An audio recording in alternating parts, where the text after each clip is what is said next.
Acho que agora deu certo.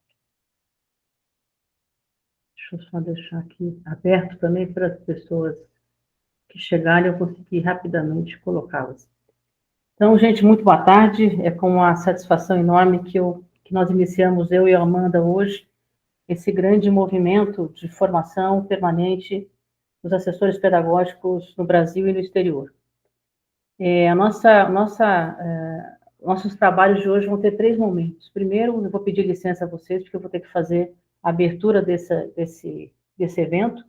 Logo depois, eu vou passar a palavra para a professora Elisa Lucarelli e depois para a professora Maria Isabel da Cunha, onde elas, então, vão nos brindar com a enorme sabedoria e carinho que possuem e competência enorme sobre o assunto.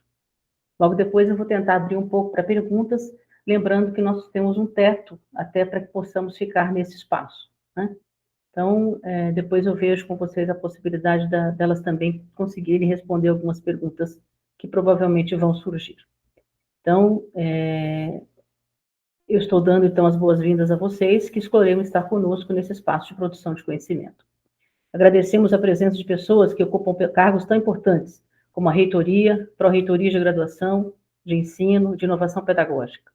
Agradecemos a vocês, gestores e assessores, que estão aqui conosco, fazendo acontecer esse momento de construção e partilha de conhecimentos. A pesquisa Assessoria Pedagógica Universitária, Sincronicidades e Singularidades em Contexto Internacional, teve sua primeira edição iniciada em 2022, com o objetivo de sistematizar concepções e práticas de assessoramento pedagógico universitário que vem sustentando o delineamento desses grupos e espaços institucionais. Em um contexto nacional e internacional, visou identificar singularidades e sincronicidades dessas experiências, determinando os elementos fundamentais no processo formativo proposto pelas assessorias pedagógicas.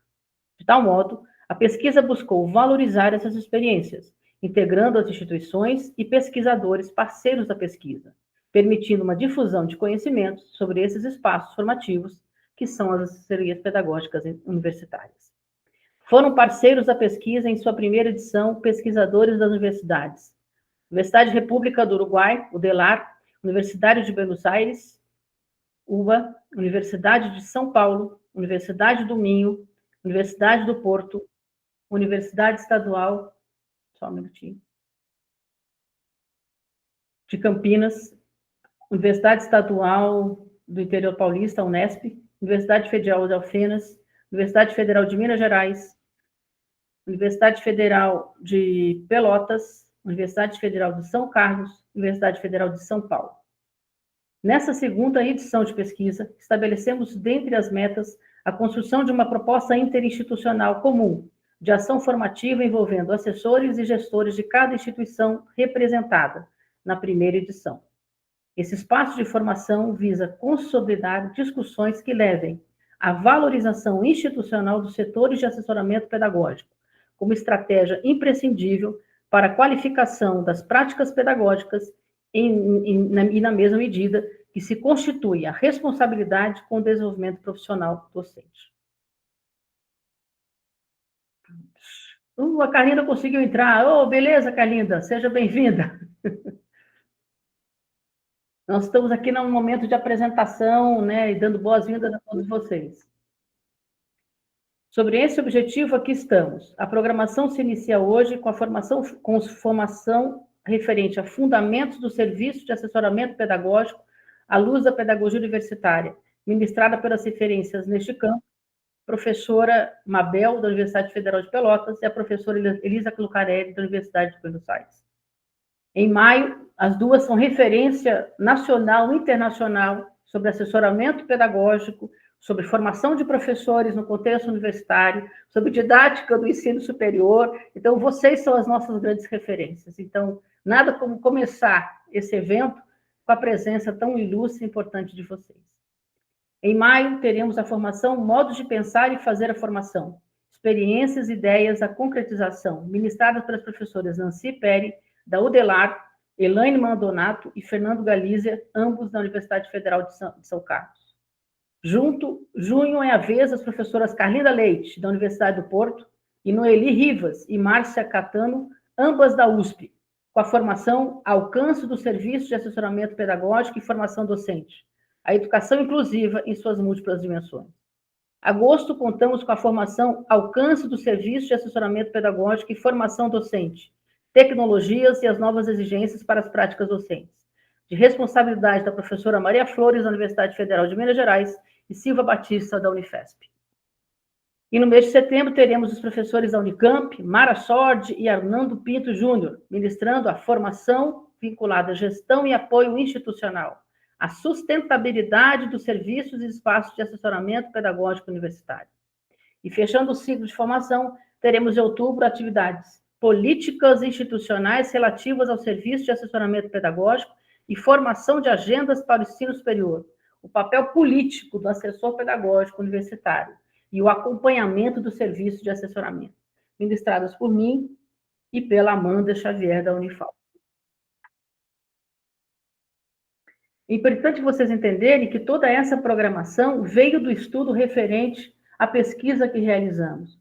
E todas essas pessoas que estão aqui hoje contribuíram na pesquisa e estão contribuindo com a formação, com um compromisso que todos nós assumimos de fazer valer a importância da temática, de fazer valer a política de formação permanente dos professores e o resgate absoluto e necessário do papel dos assessores pedagógicos nas universidades.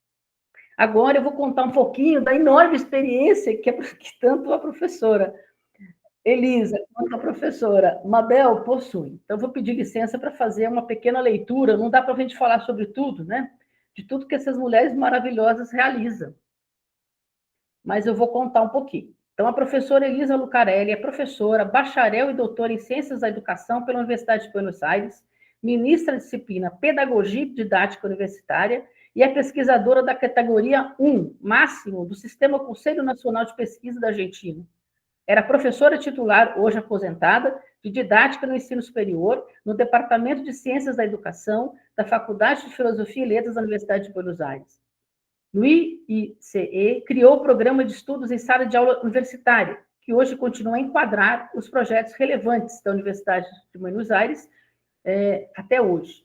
Foi orientadora, professora e pesquisadora em projetos educacionais na maioria dos países da América Latina, incluindo o Brasil.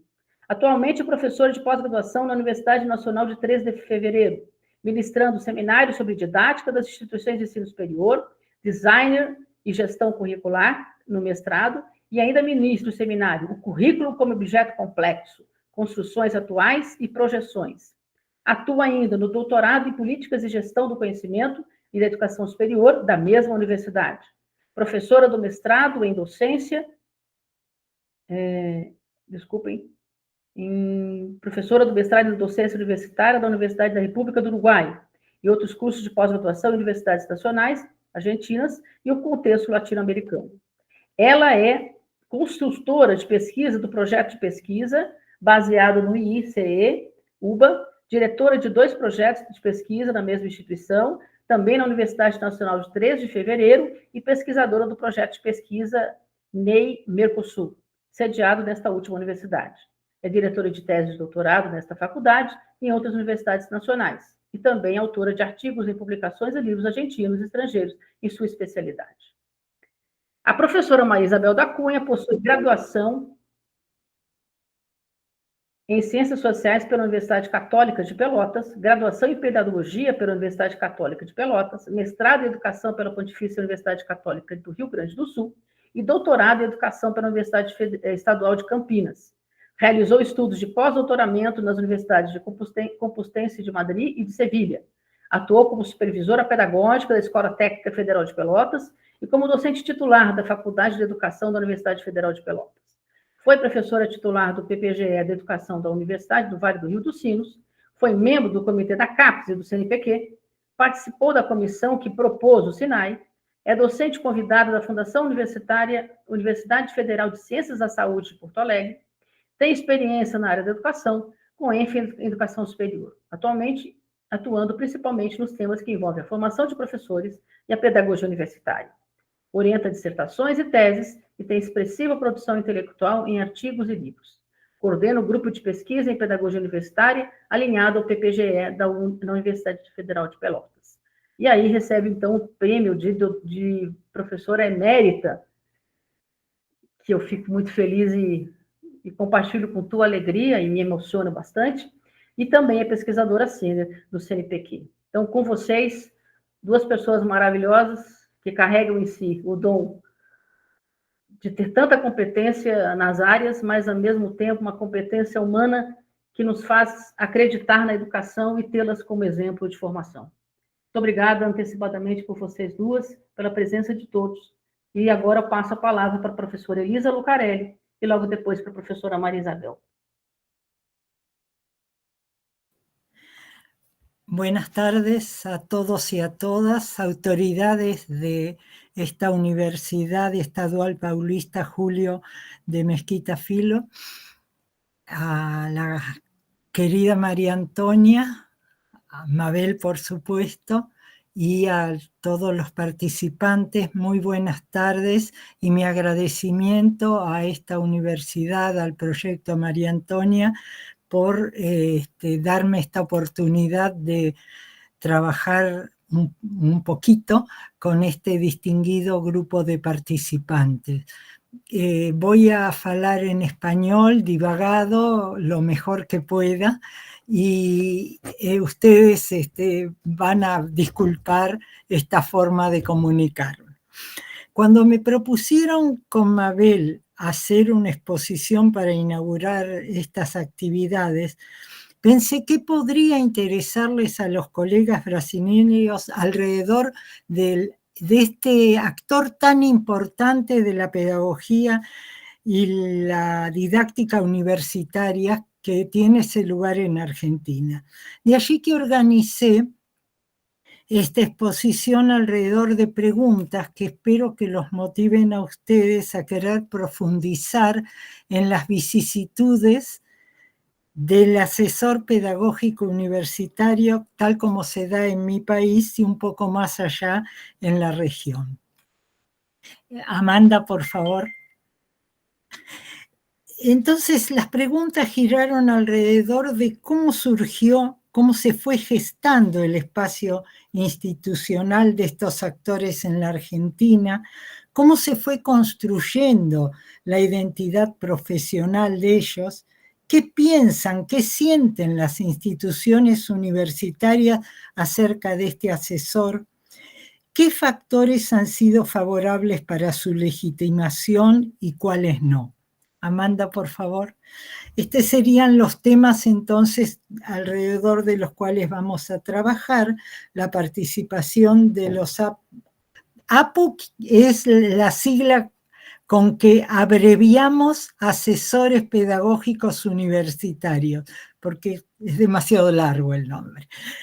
La participación de las asesorías pedagógicas universitarias en programas institucionales de formación de profesores, antecedentes y situación actual, los procesos de construcción de la identidad del asesor de acuerdo a su contexto institucional y social, el imaginario institucional alrededor del papel del asesor, la legitimidad institucional de los asesores, factores favorables e inhibitorios.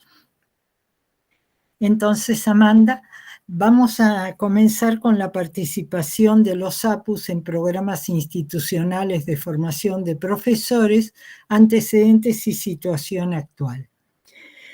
La preocupación por los asesores pedagógicos universitarios es muy importante para quienes nos dedicamos a trabajar con los procesos didácticos y pedagógicos que afectan al aula universitaria. Esto es, para quienes trabajamos en el campo de la didáctica y la pedagogía universitaria. Sostenemos que el APU, el asesor pedagógico, es uno de los sujetos que construyen a través de sus prácticas ese campo. El surgimiento de ese rol en las instituciones argentinas y su trabajo en las universidades nacionales está aparejado con los primeros esbozos de reflexión sistemática sobre aquellos procesos del aula universitaria. Amanda, por favor. En efecto, los antecedentes que dieron origen a la conformación de las primeras unidades de pedagogía universitaria en Argentina, los podemos ubicar a mediados del siglo XX, con experiencias principalmente en la Universidad de Buenos Aires, dedicadas a la orientación de los estudiantes, y en la Universidad Nacional de Santa Fe, con sede en ese momento en Rosario, dedicadas a la formación de profesores, denominados entonces capacitación docente. Cabe aclarar que la preocupación política por el mejoramiento de... Vamos a ir a la anterior, Amanda, por favor. Sí, gracias.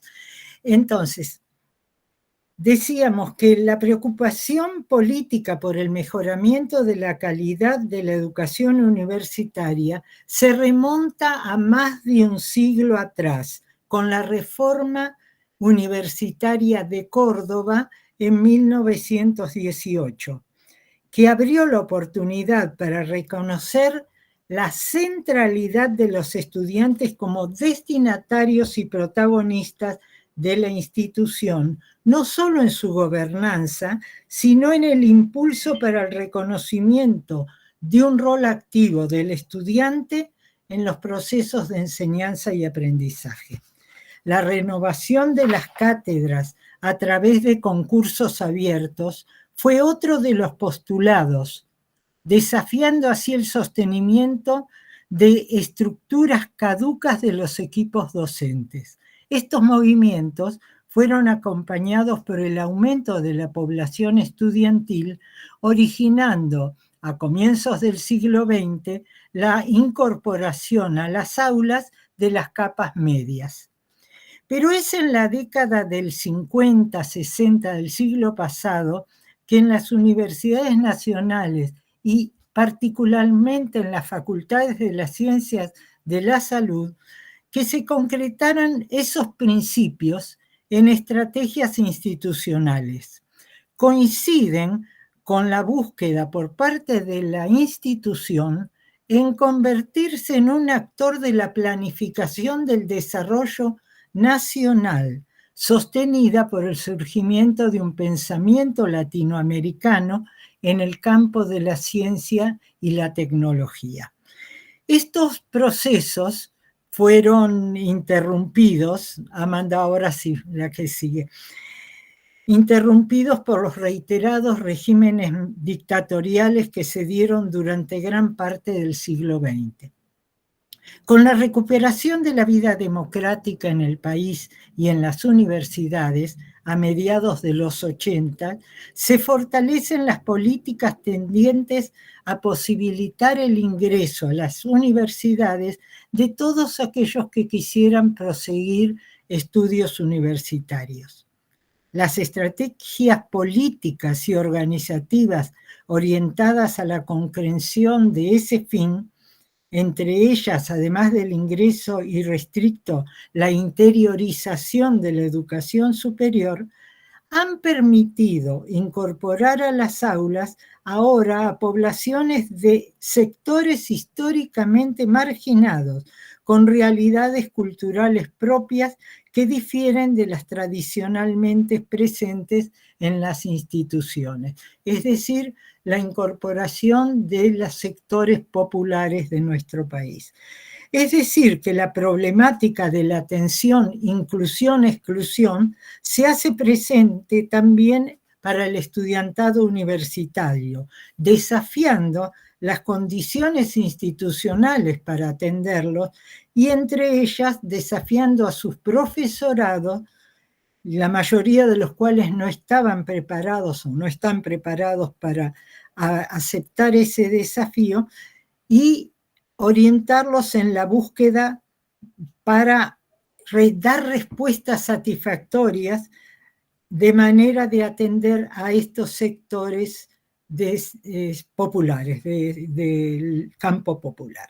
El fortalecimiento de las asesorías pedagógicas universitarias y de las acciones sobre formación de los docentes fueron algunos de los recursos que se diseñaron para subsanar ese problema, con distinto alcance e intensidad según las universidades y especialmente según las circunstancias políticas del país.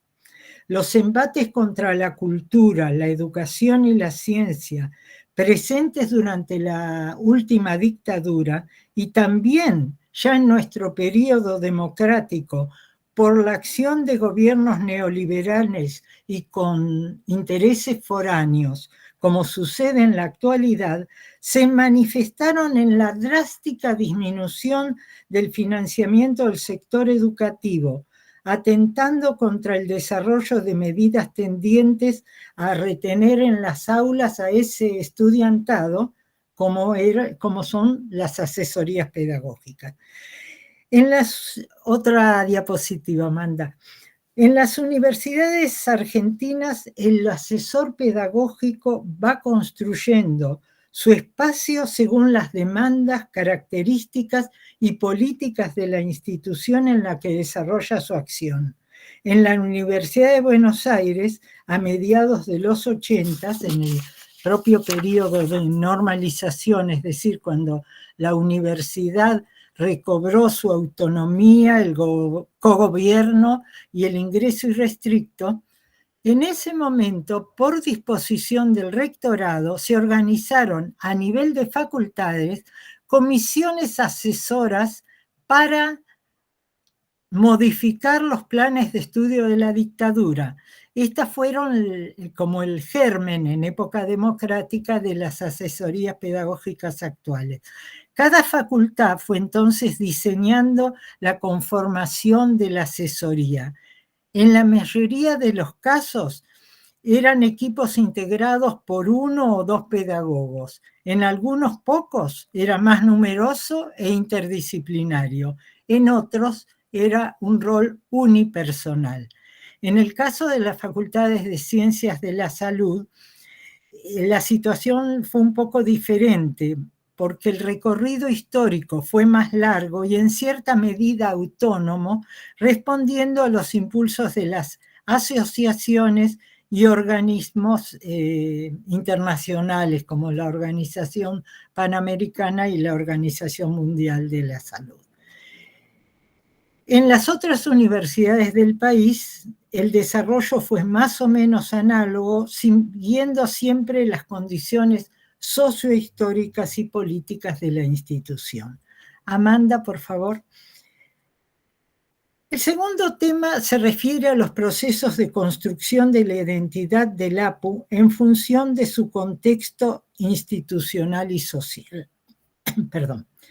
La rápida descripción que hicimos del desarrollo histórico que lleva a la conformación de las asesorías pedagógicas universitarias en Argentina nos abre espacio para preguntarnos quién es ese actor, cuál es su identidad.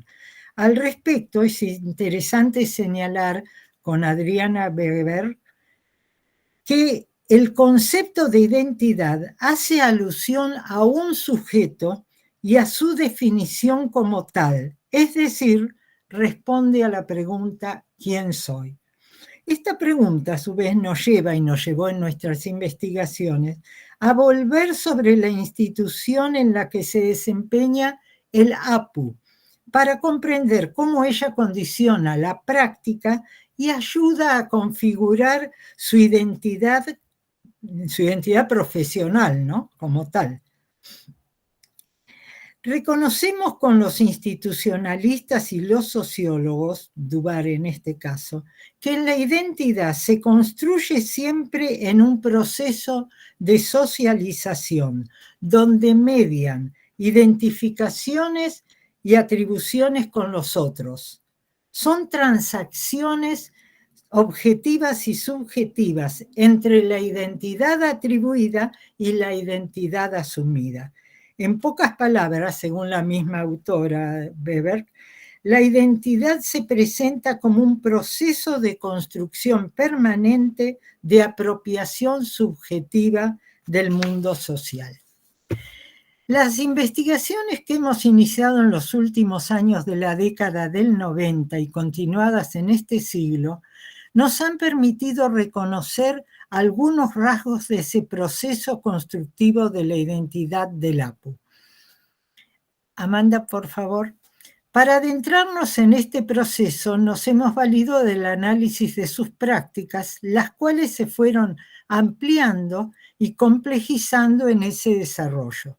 De un momento inicial, donde predominaba el asesoramiento y la formación de profesores, a un segundo momento, reconocimos un segundo momento, donde la investigación, la intervención en los procesos del aula, la colaboración con la gestión, la orientación y los estudiantes, la orientación a los estudiantes, perdón, y las tutorías también para estudiantes, en ese segundo momento fue transformándose hasta más recientemente incluir su participación en el desarrollo de proyectos institucionales, tales como la evaluación de los docentes, y también fueron asumiendo algunas otras acciones de tipo más burocrático. Este análisis de sus prácticas nos ha permitido sostener aquello que señalábamos en un primer momento, que es reconocer al investigador, al docente disciplinar reflexivo, ¿verdad?, junto con el APU, como los actores principales de la conformación del campo de la didáctica y de la pedagogía universitaria. A la vez, las prácticas que lleva a cabo cotidianamente el asesor lo hacen visible en el contexto de una institución que la mayoría de las veces es portadora de una cultura disciplinar y profesional propia, diferente de la formación de origen del pedagogo, quien gesta su identidad en la apropiación de esa cultura.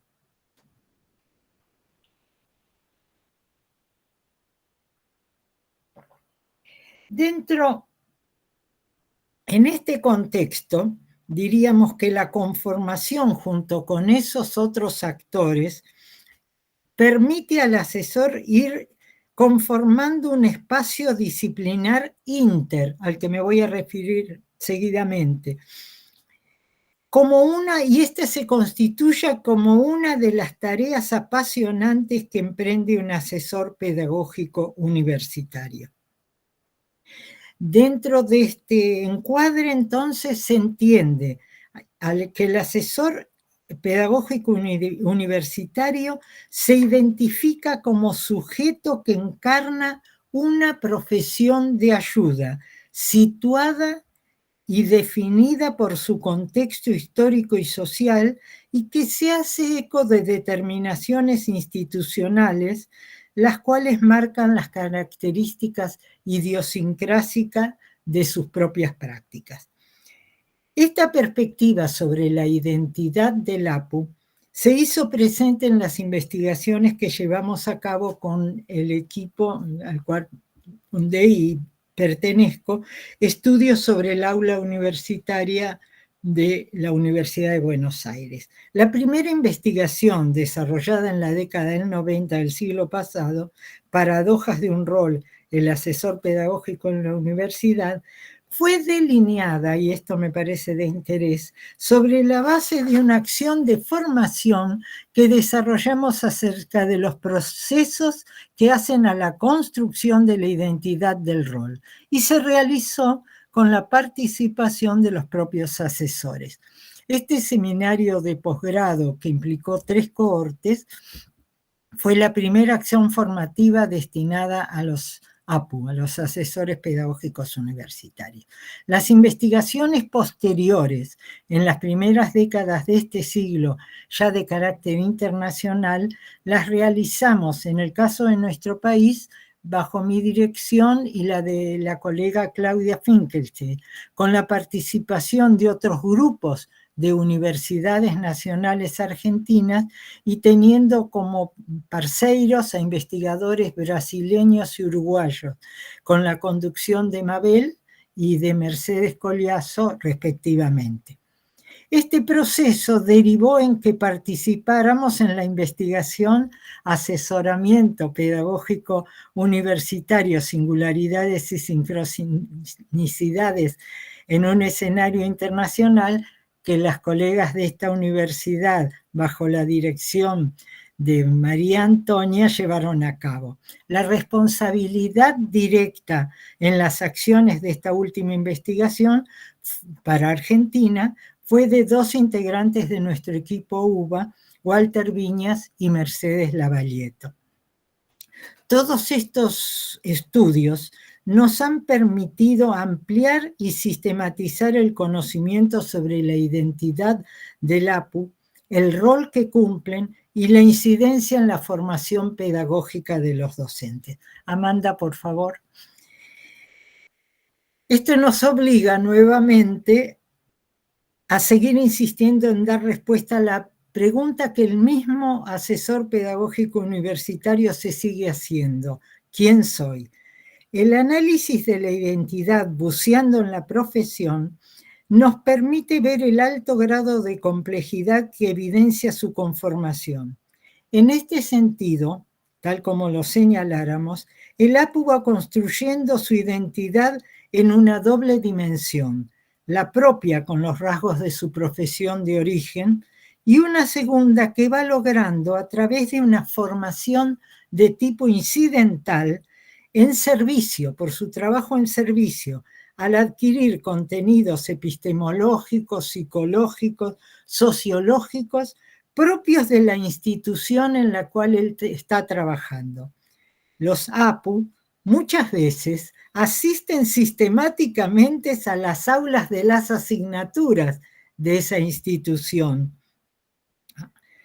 Leen los materiales asignados a los participantes, a los estudiantes, como estrategias para adquirir esos contenidos disciplinares y estar en condiciones de intercambiar y comunicarse con estos actores. Por otro lado, cabe destacar que no siempre el asesor pedagógico universitario ha recibido durante su formación pedagógica contenidos específicos para trabajar en la institución universitaria. En Argentina, solamente en los últimos años, las carreras de ciencias de la educación tienen una disciplina dedicada a la enseñanza en la universidad. Y en muchos posgrados, cuando existe ese espacio curricular, es optativo. Esto quiere decir que ya en servicio, el pedagogo con esa vacancia de formación se ve obligado a reconvertir sus saberes pedagógicos adquiridos, apropiados para los otros niveles del sistema, adaptándolos para el nivel superior. Por otro lado, se dan distintas circunstancias en relación a la composición de los equipos de asesores pedagógicos.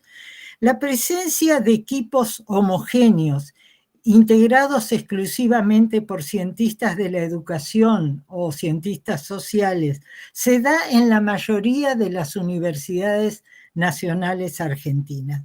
En el caso de Uruguay, y en pocos casos en mi país, los equipos pedagógicos universitarios, llamados unidades de apoyo a la enseñanza en la Universidad de la República Uruguaya, decíamos que en Uruguay, pero en pocos casos en Argentina, son equipos de tipo heterogéneos.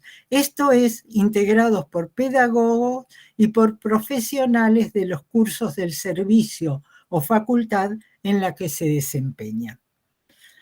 Un punto más, Amanda, por favor, sobre la identidad del APU y su accionar. Hemos constatado que como sujeto activo de la pedagogía y la didáctica universitarias, el asesor pedagógico pone en evidencia las tensiones que supone el acercamiento de campos epistemológicos asimétricos, es decir, el campo pedagógico y el disciplinar profesional donde él está trabajando. Decíamos que son campos epistemológicos asimétricos con procesos históricos, tradiciones, culturas propias, que a su vez crean una serie de tensiones en el operar del asesor pedagógico. Es decir, que el asesor pedagógico se constituye se ve en un extranjero trabajando en tierra extraña. En estas condiciones, y desde reconocerse en esa extranjeridad, el asesor pedagógico desarrolla una serie de actividades, asesora de manera directa a docentes, colabora con diversos proyectos institucionales, muchas veces de carácter administrativo y centrados en el acompañamiento de las trayectorias estudiantiles, y encara acciones de formación pedagógica de los actores como un modo de promover prácticas alternativas de enseñanza. En este último aspecto, su desempeño se da a través de distintas modalidades de formación, desde acciones cotidianas hasta el diseño de complejos programas de formación, como pueden ser las carreras docentes o los programas de posgrado. Amanda, por favor. Como tercer punto, nos hemos planteado abordar algunos aspectos del imaginario institucional acerca del rol del asesor pedagógico universitario.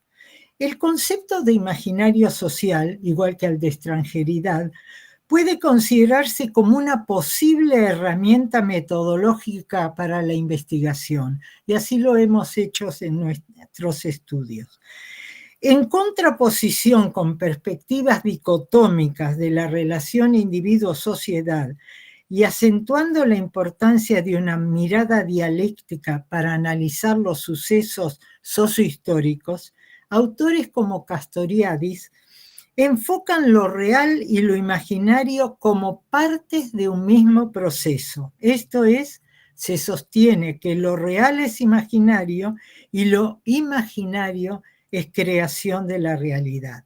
En este sentido, la noción de imaginario social se muestra con una fuerza de sentido en la construcción social. Se revela como una relación de interdependencia, ya que la realidad es una construcción dada a partir del imaginario social y a la vez las significaciones imaginarias modifican y reconstruyen la realidad de forma constante. Según el mismo autor, es la unión y la tensión de la sociedad instituyente y la sociedad instituida, de la historia hecha y de la historia que se hace. Los imaginarios sociales, que son múltiples y coexistentes, entonces, los entendemos como esquemas de interpretación del mundo manifiestos a través de ciertas prácticas o mitos o discursos en una sociedad en un determinado momento. Consideramos que estos aportes conceptuales se muestran fundamentales para entender las ideas que se expresan en la institución universitaria acerca del asesor pedagógico y nos abren el camino a nuevas preguntas. ¿Quién es en ese imaginario el APU y qué se espera de él? Algunas de estas interrogantes fueron surgiendo en forma explícita y respondidas en parte por nuestras investigaciones. La otra diapo, por favor, el otro slide, por favor. Ahí está.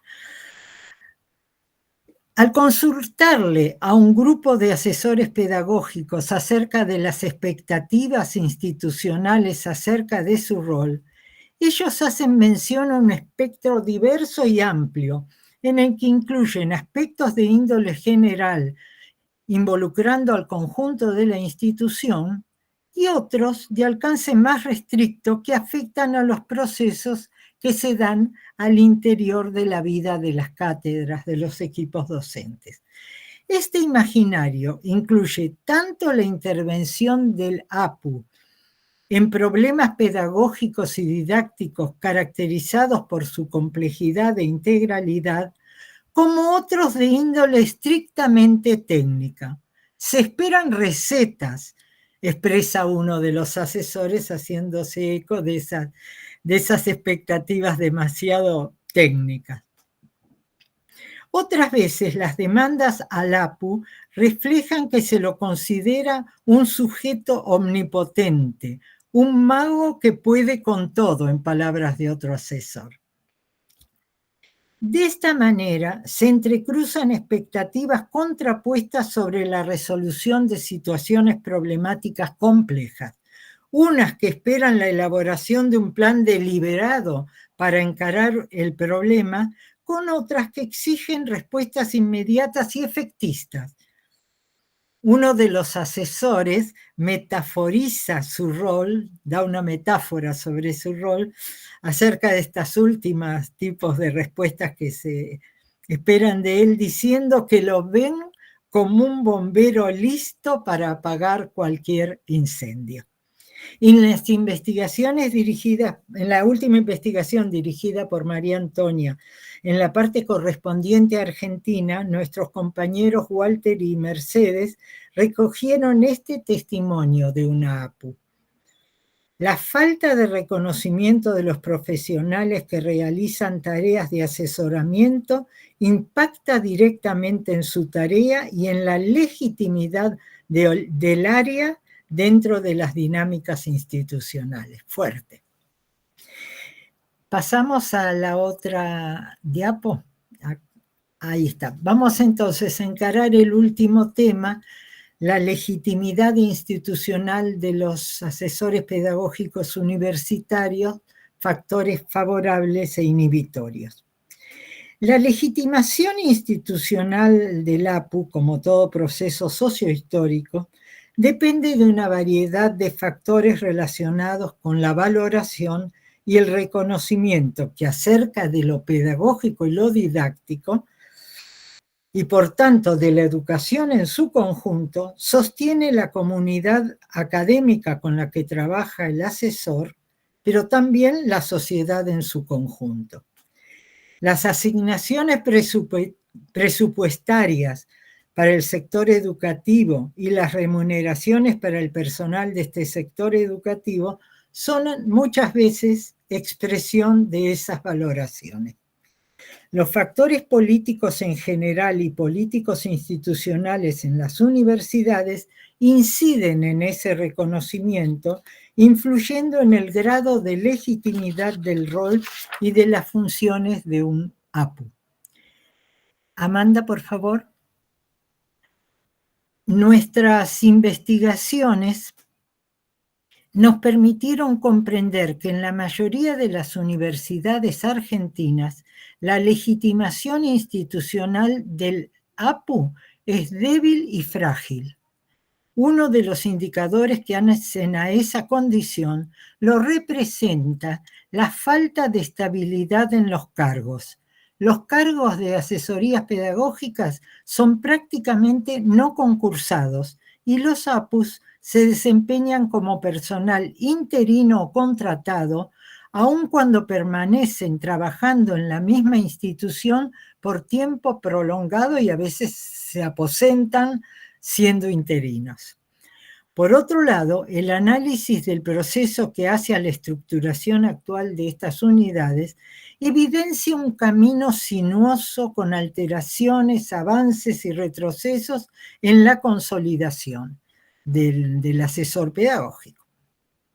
Siguiendo las categorías elaboradas por Mabel, este espacio del asesor, arduamente construido a lo largo de décadas, no fácilmente se convierte en un lugar y en muy pocos casos en Argentina logran conquistar un territorio.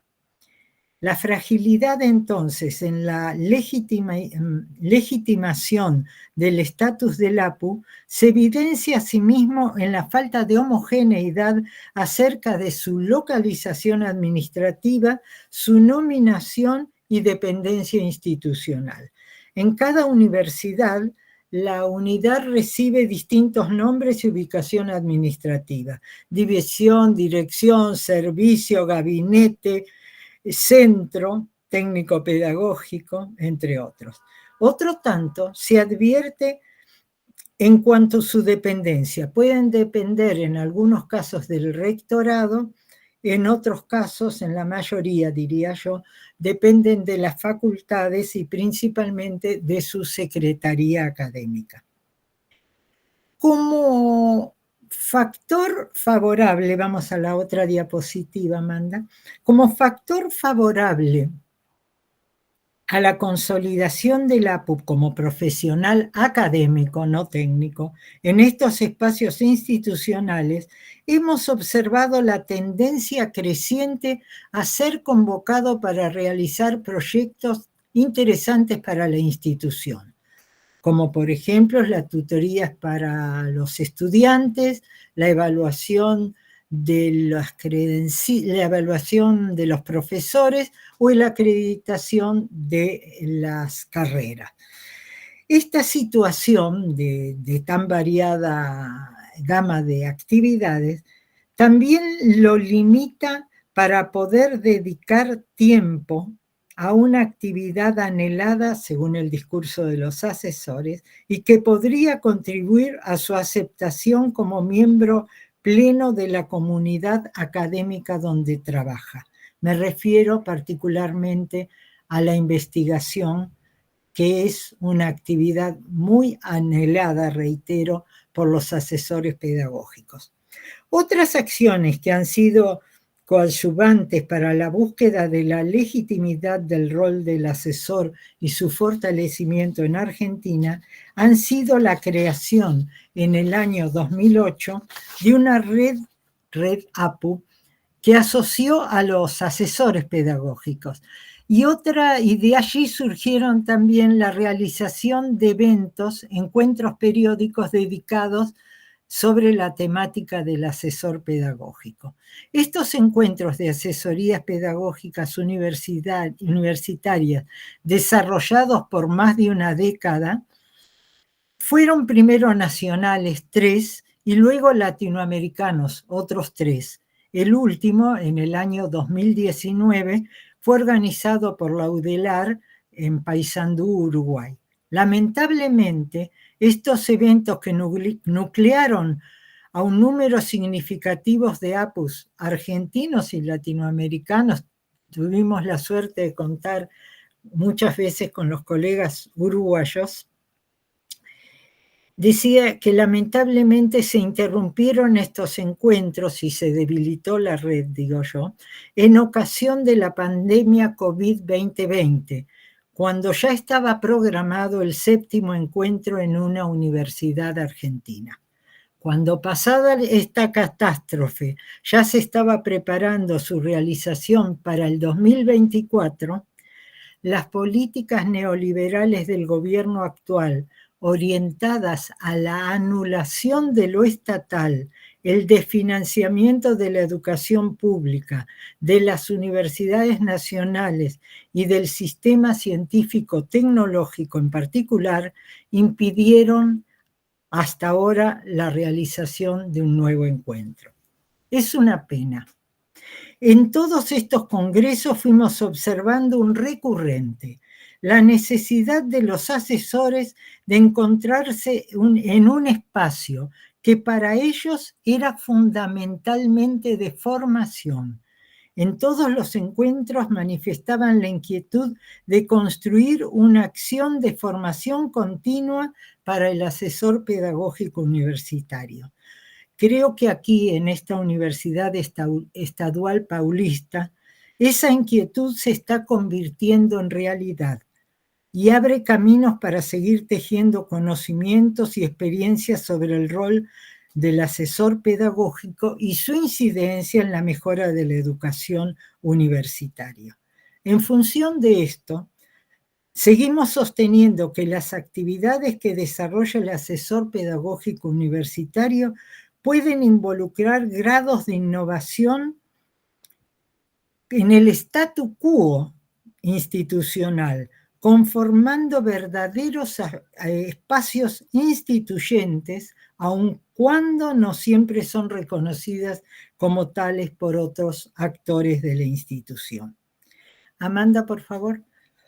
Cierro entonces estas palabras sobre la construcción del proceso identitario del APU a través de este reconocimiento de sus prácticas, repitiendo lo que expresó una asesora en la última universidad que propiciaron ustedes. Y dice la asesora: la mayor contribución del asesoramiento pedagógico es que constituye un espacio que permite a la institución pensar, reflexionar, proyectarse y potenciarse como ámbito de formación. Muchas gracias, colegas. Muito obrigada. Nossa, maravilhosa a sua fala, professora Elisa.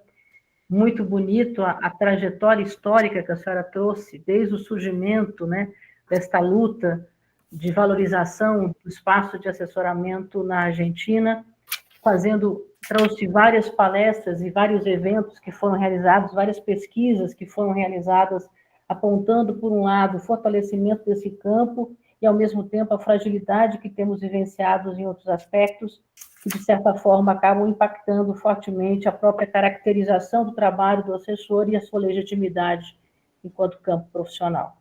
Muitíssimo obrigada, professora Elisa. Penso que a senhora trouxe aqui questões que nos afligem muito e, com certeza, nos ajudarão bastante nos nossos diferentes espaços institucionais. Graças. E agora, eu que agradeço. Maravilhoso sempre ouvi-la, professora. E agora eu passo, por gentileza, a palavra à nossa querida professora Maria Isabel da Cunha. Muito bem, vamos lá. Depois da Elisa, a gente tem uma responsabilidade grande. Eu vou aguardar a Amanda aí também me ajudando. Depois de vocês duas, todos nós temos uma responsabilidade enorme.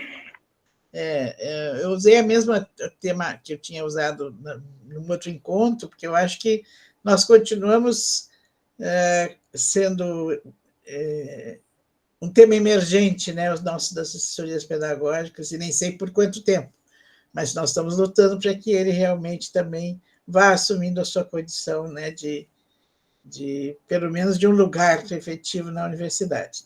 Pode passar, Amanda. Eu trouxe assim um pouco o cenário brasileiro, né, que eu acho que todos nós convivemos e compartimos, e também com uma similaridade com os nossos companheiros aqui do Cone Sul, né, em especial Argentina e Uruguai, com o qual nós compartilhamos de perto os nossos trabalhos e reflexões. Primeiro, eu acho que a universidade enfrenta um processo de democratização no Brasil, né, a partir dos anos 2000, uma demanda, né, que transforma uma universidade até então de elite numa perspectiva de uma universidade democrática, de massa. E quando eu conheci o trabalho da Argentina, eu sempre cheguei à conclusão de que a Argentina ia na nossa frente nessa perspectiva, porque enfrentou a universidade de massa muito antes de nós, né? E então, já quando houve abertura política, você sabe que a Argentina tem uma entrada livre, né, na universidade, não há nenhum teste, nenhuma seleção. Então, eu acho que essa demanda de uma população até então estrangeira na universidade, ela exigiu outro tipo de ação docente, outro tipo de condições, né, de aprendizagem para os estudantes, que nós estamos agora vivenciando diretamente no Brasil, né, desde que não só houve a ampliação das universidades públicas, mas também políticas para elas, né, como a definição de ingresso de um percentual significativo de alunos de escola pública, a questão das cotas, enfim, né, muda um pouco esse perfil histórico de alunos da universidade de uma classe social mais privilegiada. Então, essa mudança vai atingindo a universidade e também as suas exigências, né? São as chamadas revoluções silenciosas, mas que vão tendo impactos no cotidiano dos professores e dos currículos e das propostas de formação. Outro desafio, aqui no caso brasileiro, desde a Constituinte de 88, é a afirmativa do discurso da indissociabilidade do ensino, da pesquisa e extensão como referente da qualidade, né? Discurso esse inquestionável, aceito de uma forma unânime. Ninguém discute, ninguém coloca-se contra. Entretanto, pouco se aprofunda, do ponto de vista epistêmico, o que significa isso na construção da formação curricular da universidade. As próprias alterações do mundo do trabalho, acho que impactam muito a universidade, né? Especialmente os cursos de graduação, que são cursos de formação profissional, são cursos de formação para o mundo do trabalho, né? Então, aqui trago a fala do Bauman, da modalidade líquida. Nós não temos mais nenhuma segurança na formação profissional sobre as exigências que os nossos egressos estarão enfrentando daqui a 10 anos, né? Daqui a 5 anos. Cada vez esse tempo parece que se aproxima mais, né? Com relação aos desafios do mundo do trabalho. Temos o impacto da globalização, né? Que tem uma mudança tanto de natureza ideológica, econômica, social, política.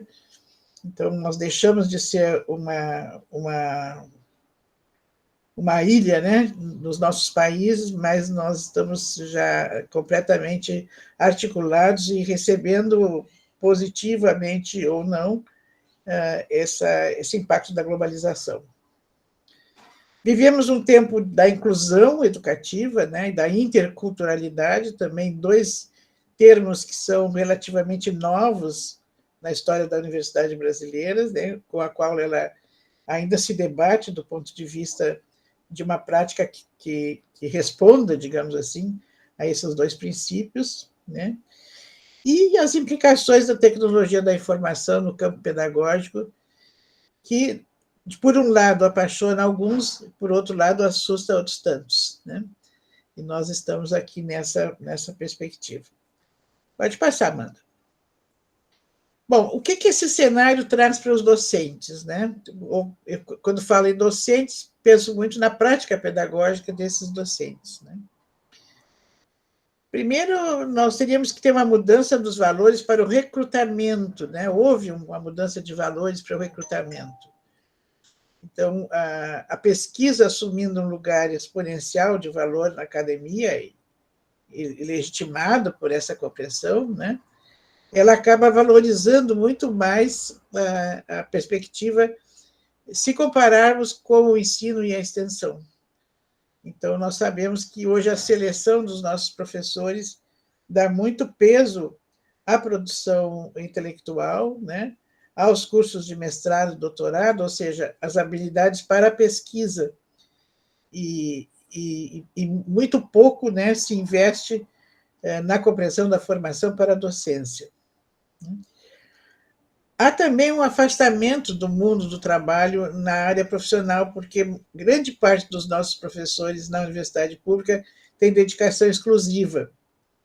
E, portanto, isso foi inclusive uma reivindicação do movimento docente, e com certeza essa condição qualifica a pesquisa, mas nos afasta muito do mundo do trabalho, não é? Porque o professor fica quase que exclusivamente no campo acadêmico, né? E não um pouco de inserção no mundo profissional. Em algumas profissões isso é mais grave, não é? Lembro assim que nós fazíamos pesquisa com os professores ingressantes de um curso de odontologia e diziam eles que com mestrado, graduação, mestrado, doutorado, mas nunca tinham exercido, nunca tinham consultório dentário para o exercício da profissão, né? Então, eles tinham que ensinar aquilo que pouco fizeram.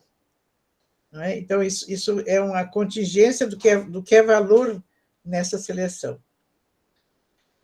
Uma ampla valorização também das publicações científicas, que advém dessa anterior constatação que eu mencionava, né? Ao mesmo tempo, nós temos os estudantes com características diferentes, né? Hoje fala-se de gerações Y e Z e as suas características etárias. Então, a mudança desses estudantes do ponto de vista cultural e de classe social, mas também há mudanças do ponto de vista geracional, né? Do ponto da perspectiva das suas formas de pensar e de se apropriar da informação. E a necessária adaptação, né, dos contextos acadêmicos em relação a essa experiência, né, que está em curso. Né. Portanto, tudo isso tem impactos de uma cultura docente que ainda é muito individualizada. Os nossos professores, nós não estamos habituados a dividir tarefas, a construir processos coletivos, isso tanto do ponto de vista da organização alternativa para os currículos, como das práticas de ensinar e aprender nas próprias aulas. Né? A ideia da departamentalização fortaleceu a disciplinariedade, então, raramente nós temos algumas culturas cooperativas entre docentes na sua função de ensinar. Pode passar, querida. Os desafios em relação aos discentes, né, que compõem esse cenário. Vimos os docentes, agora os discentes. Primeiro, essas incertezas geracionais na escolha dos cursos e das profissões. Né? Talvez porque muitos estão vinculados a uma escolha prematura da sua carreira. Né? Nós temos alunos aí com 16, 17 anos fazendo opções, né, que têm um peso muito grande na sua vida, né? E a incerteza do mundo do trabalho também ajuda muitos estudantes a não terem muita clareza sobre o que fazer, né, sobre que escolha de profissão realizar. Ao mesmo tempo, há uma gama de novas demandas, né, laborais e profissionais, profissões que se extinguem, profissões que se instalam, né? E essa perspectiva de futuro, então, torna-se muito líquida, muito maleável com relação a essa possibilidade. Profissões que tinham alto prestígio, hoje perdem prestígio em função das demandas econômicas dos nossos países. Há uma fragilidade de pré-requisitos, né, para uma aprendizagem autônoma. Os nossos alunos, talvez decorrente, inclusive, né, da necessária democratização desse acesso, os nossos alunos nem sempre vêm com os pré-requisitos, não digo tanto de conhecimentos, mas da capacidade de pensamento, de ter uma certa independência e apropriação da sua própria aprendizagem na relação dos conteúdos que ele enfrenta. Né? São mais dependentes, né? Ficam na espera do que o professor diz, do que o professor manda, há pouca iniciativa de uma aprendizagem mais proativa. Vivem em culturas em tensão, né, entre o paternalismo e a autonomia, enquanto nós temos sempre feito o discurso da importância da autonomia, nós ainda temos um processo de ensinar e aprender muito paternalista, né? E, diferente de outras experiências de outros países, os nossos estudantes praticamente acham que só aprendem na sala de aula, só aprendem frente ao professor, e que sua tarefa termina quando termina a aula, ou quando ele responde ao que o professor pediu naquela aula. Né? Então, não é uma pedagogia da autonomia, né? É uma pedagogia muito mais paternal com relação aos processos de ensinar e aprender. Que isso vem desde a sua história nos níveis anteriores de ensino, e que na universidade, quando se propõe um processo mais autônomo, também eles reagem, né? Porque não foram acostumados, não aprenderam a esse tipo de atuação. Há uma resiliência, né, aos rituais acadêmicos que são próprios, né, da universidade e que exige dos estudantes uma condição de se adaptar a esses rituais, a condição das práticas curriculares, digamos assim, e de escolhas que eles precisam fazer do ponto de vista disciplinares e de atividades extras, né? E em função da diversidade, né, que hoje temos de alunado, ainda não se sentem legitimados muitos no espaço acadêmico, né? Como diz o Miguel Arroyo, eles ainda se acham que são os outros, né? Os outros que não são aqueles que legitimamente estavam na universidade e ocupavam esses espaços.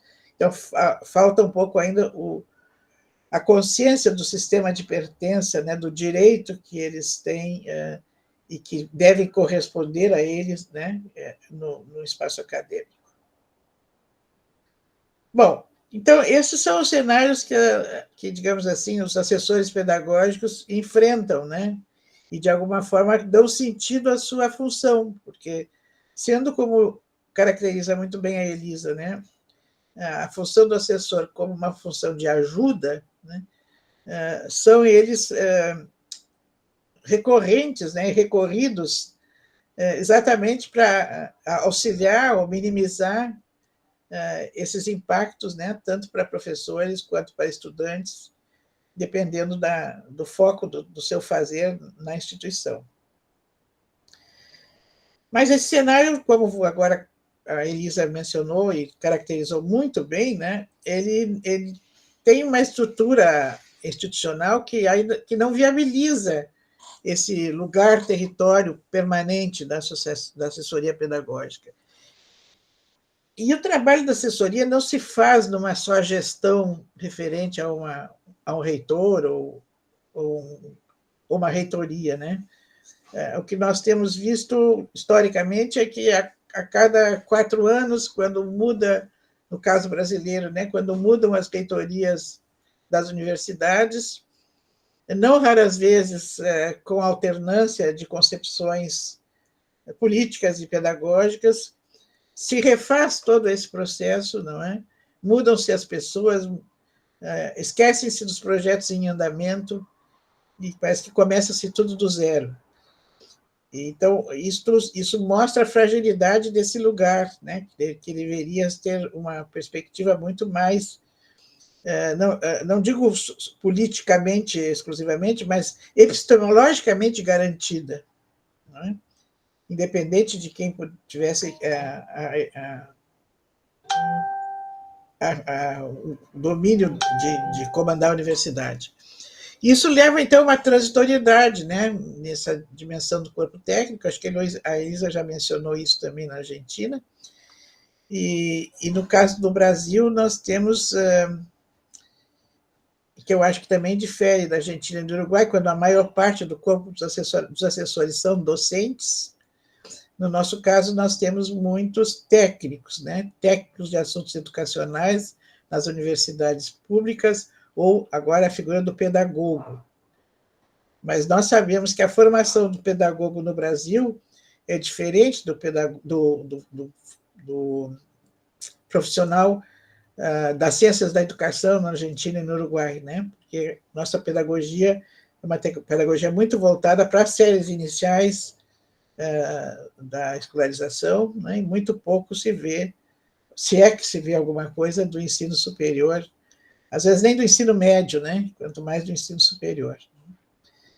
Então, essa transitoriedade e a multiplicidade, talvez a fragilidade do corpo técnico é um problema para nós. Há uma política difusa, né, sobre esse desenvolvimento profissional docente e seu impacto na qualidade acadêmica. Não temos muita clareza na universidade se a formação pedagógica é importante, né? Nós temos, muitas vezes, ela aparece em última instância na definição do tempo do professor, na sua intencionalidade, porque, bem, ele já é professor sem isso, ele é doutor, ele é pesquisador, né? E os saberes do ensino parece que tem muito menos prestígio, parece não, tem mesmo muito menos prestígio na sua carreira do que os demais saberes, né? Os recursos estruturais e financeiros também são complexos para as assessorias pedagógicas. Raramente, no caso brasileiro, há no orçamento uma previsão mais clara e um pouquinho mais robusta, digamos assim, para atividades, né, de formação, normalmente ficam ligadas para reitorias de ensino, de graduação. Então, ficam muito flutuantes os programas de formação, né, e sem muita possibilidade de dar passos mais largos que exigem recursos, né? E a fragilidade nas condições próprias de trabalho, né, de políticas de formação do pessoal das APUs. Então, nunca se sabe, a cada mudança de reitoria, se permanecem as mesmas pessoas, né? Qual é o investimento que a universidade faz nesse coletivo de técnicos, né, e de assessores, e também a própria demanda de professores nessa função, ela não é estável, né? Também ela fica muito dependente do grupo de direção do momento, né? Então, isso traz uma fragilidade de pertença, inclusive dos próprios professores, que identificam algumas pessoas num tempo, mas daqui a pouco não são mais aquelas, né? E tudo isso, a relação entre professor e assessor pressupõe confiança. E confiança não se faz de uma hora para outra, nem se compra na farmácia, né? Confiança se faz pela ação cotidiana. Então, é também necessário tempo. Pode passar. Então, frente a isso, né, nós aqui estamos nos perguntando, e eu acho que essa iniciativa que o grupo, né, da Maria Antônia e da Amanda tem levado avante tem sido uma coisa tão importante no Brasil, né? Porque a pergunta é essa, né? Que cenário impulsiona esse campo do assessoramento pedagógico universitário, né? Claro que nós temos aqui universidades de vinculação administrativa diferentes, né? Temos universidades federais, temos universidades estaduais, que é o caso do Grupo das Paulistas, temos universidades privadas, confessionais, outras não confessionais. Então, esse campo é impulsionado também de maneira diferente, e às vezes, inclusive, com ideologias diferentes, né?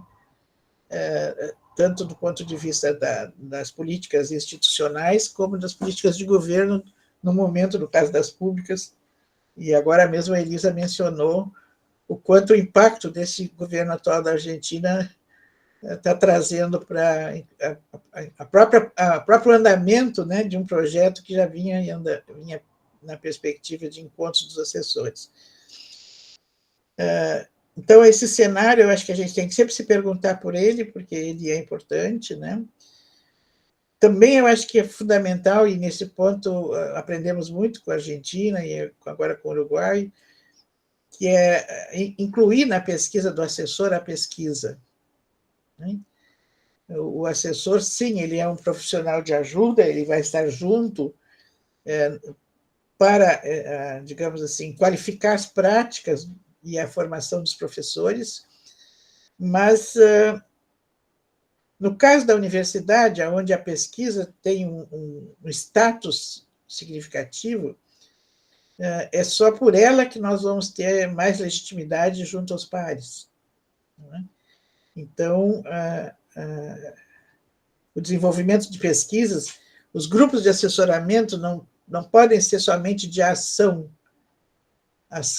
de ajuda, mas tem que pesquisar as ações de ajuda para que essa ajuda seja efetivamente mais consistente e reconhecida pelos pares.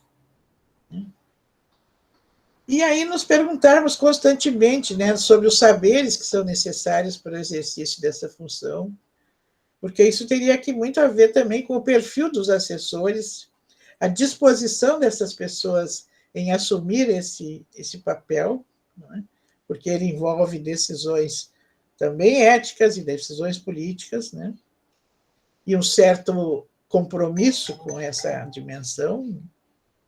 E, por fim, que estratégias, né, que podem ser acionadas para a legitimação das nossas assessorias pedagógicas, muitas delas já experimentadas por nós em outras universidades, vamos aprendendo um com os outros.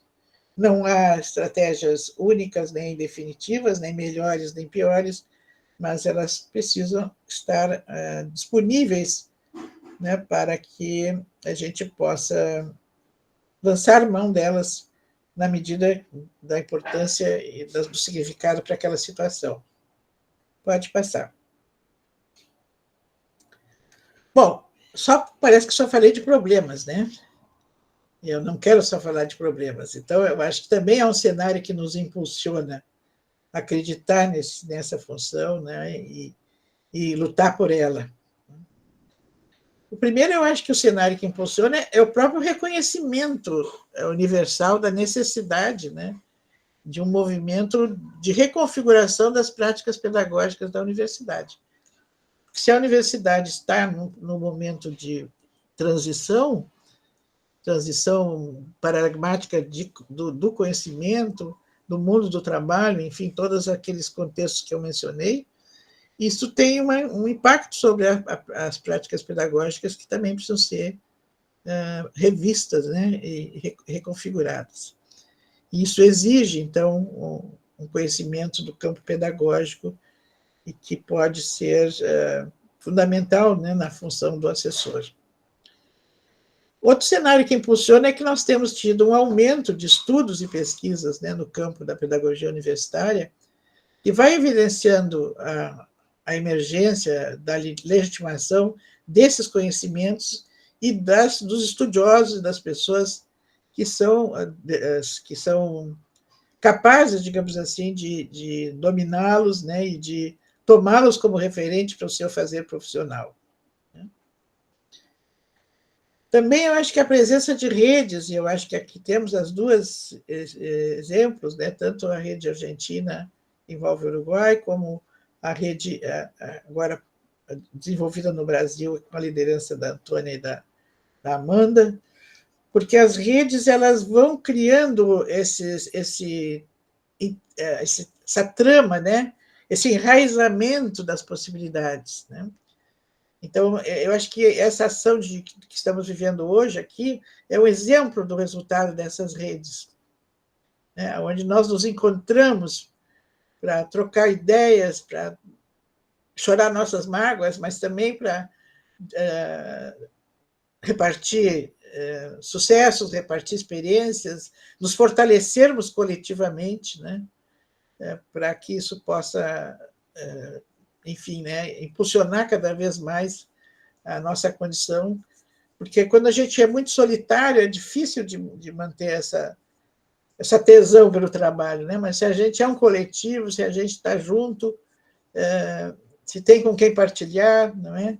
Aprende um com os outros, produz junto, pesquisa junto, é isso que vai nos dar, com certeza, maior consistência e maior visibilidade no cenário nacional e das nossas instituições, né?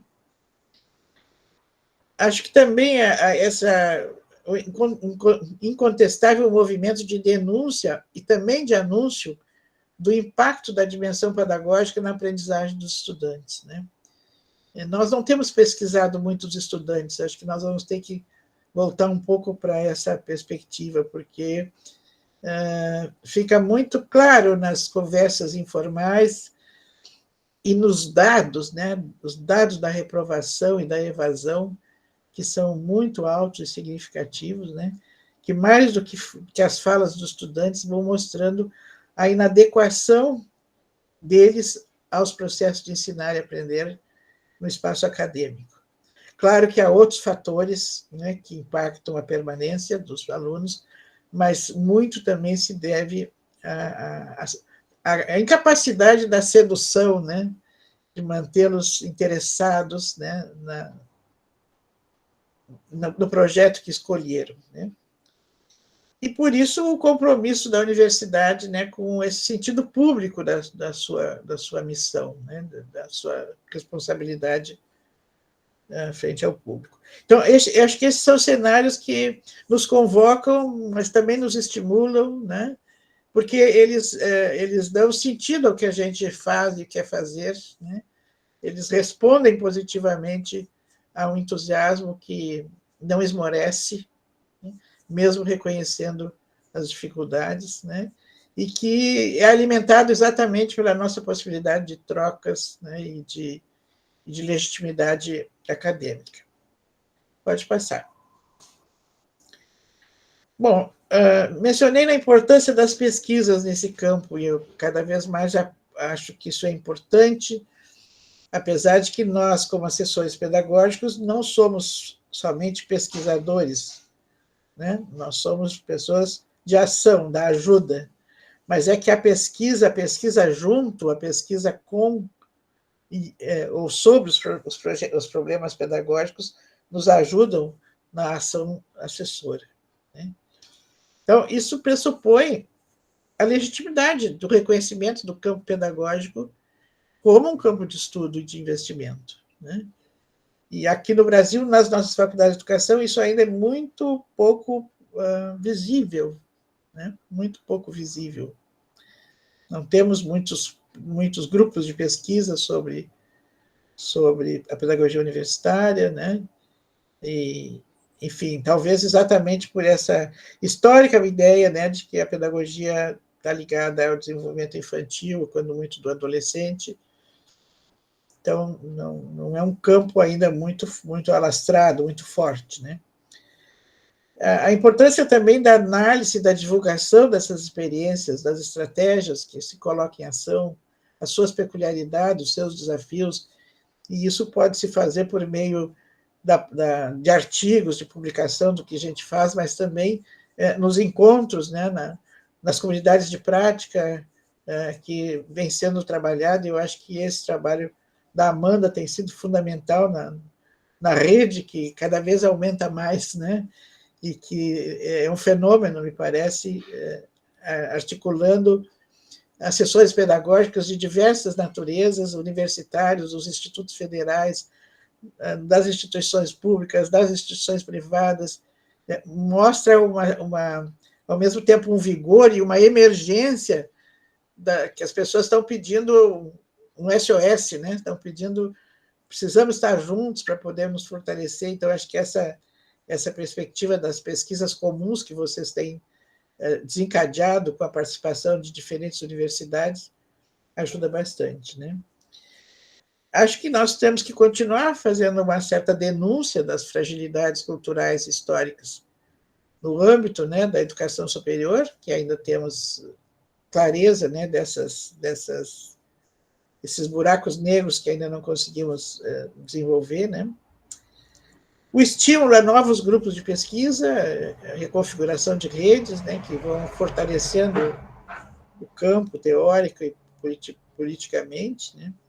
E acho que o que nós estamos vivendo aqui, que é a possibilidade do intercâmbio de saberes, né, entre os estudiosos de origens territoriais, culturais diferentes, né, mas ambas com foco na pedagogia universitária. Uma experiência não se transfere, né, mas uma experiência do outro inspira as que a gente pode realizar no seu espaço, né? Pode passar, querido. Então, acho que assim, tudo isso envolve saberes, né? Envolve uma competência dos assessores pedagógicos. E para nós isso tem sido também um desafio, porque nós não temos nenhuma formação, nenhum curso de especialização, nem muito poucas linhas de mestrado, doutorado na área da pedagogia universitária, né? Então, onde se forma o assessor, onde se aperfeiçoa, né? Onde Então, acho que acaba que é muito mais de uma formação em serviço do que uma formação prévia que nós temos vivido, né? Isso pressupõe uma capacidade do trabalho cooperativo,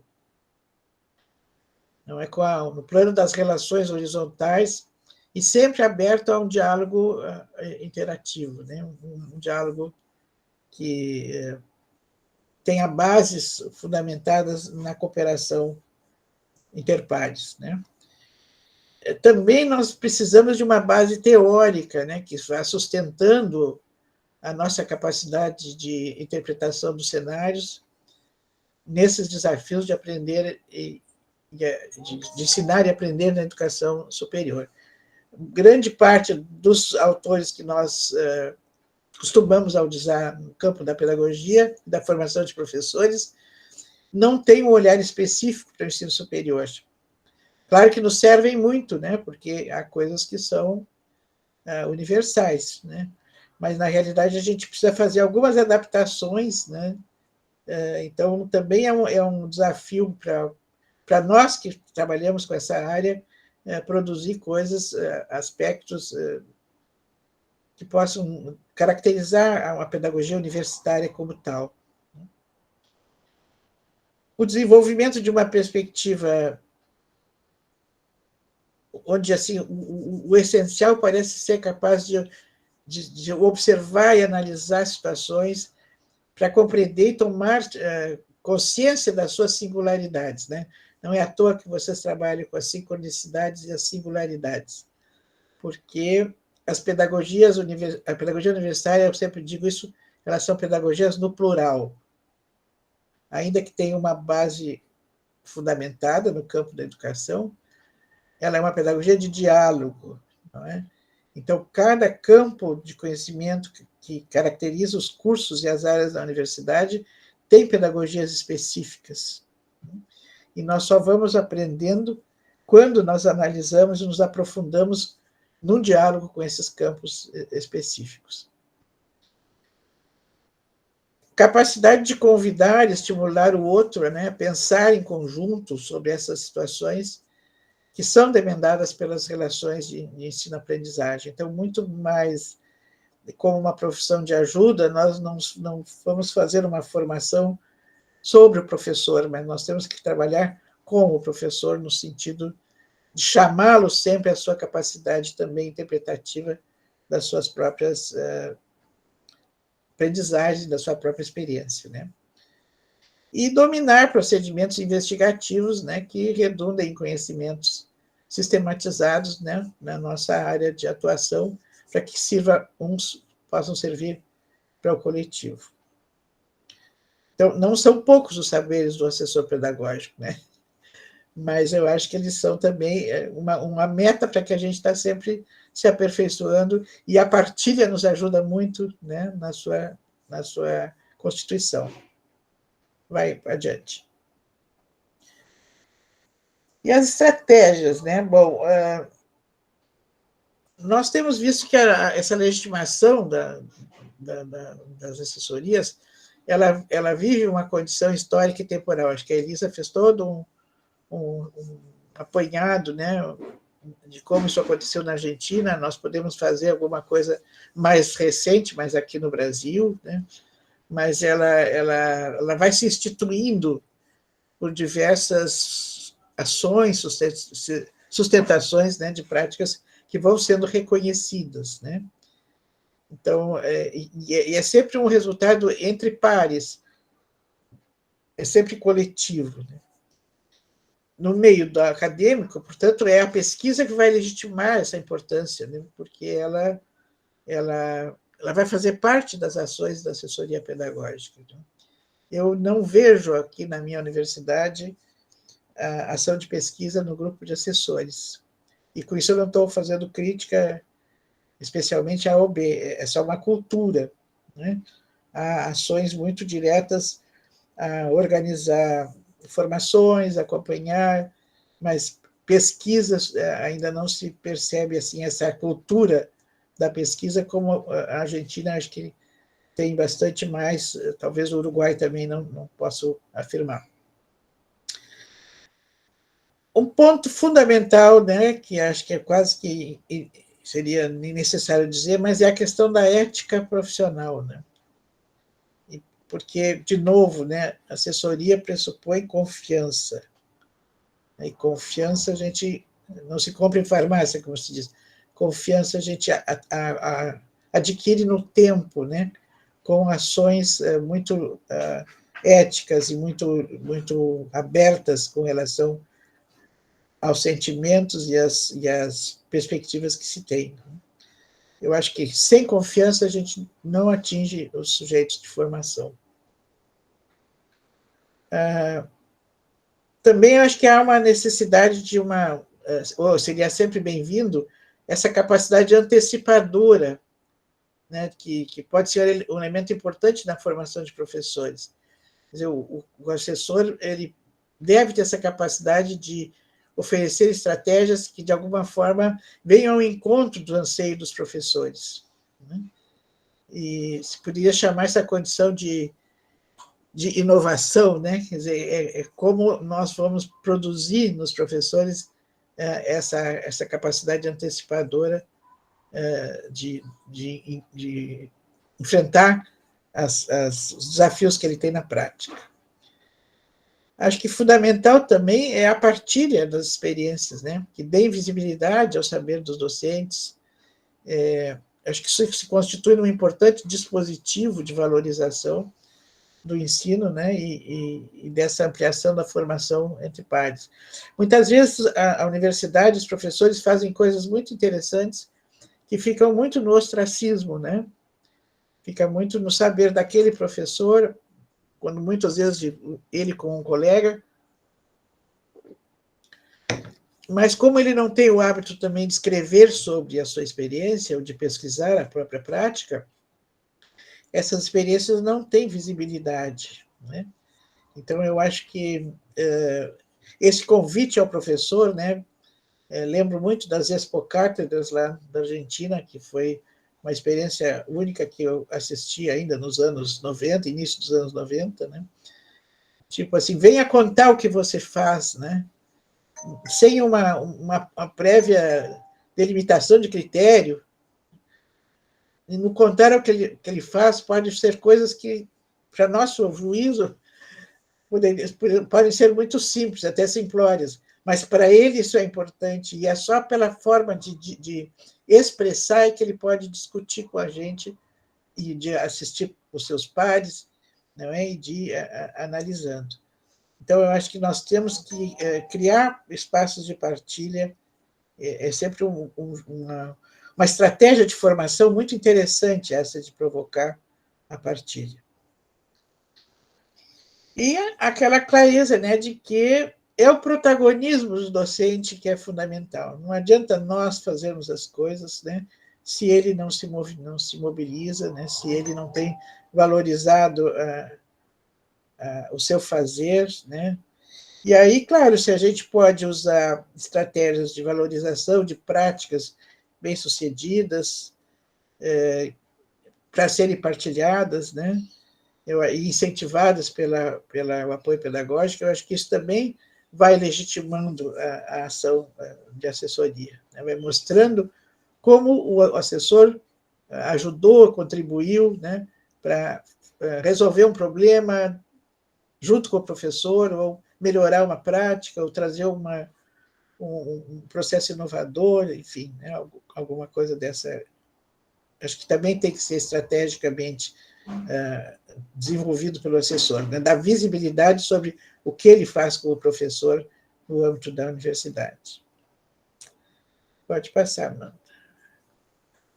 Então, né, trouxe essas andorinhas assim para mostrar sobre nós voando assim voando sempre para a utopia, né, para o imaginário.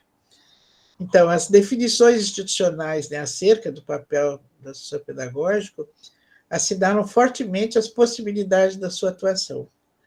Eu acho que qualquer pessoa de sã consciência, hoje, tem que reconhecer essa importância desse profissional se nós queremos avançar na qualidade do ensino e na permanência dos nossos estudantes e também na felicidade dos nossos professores, que às vezes alguns são muito, muito tristes porque não conseguem ter alegria naquilo que fazem, né?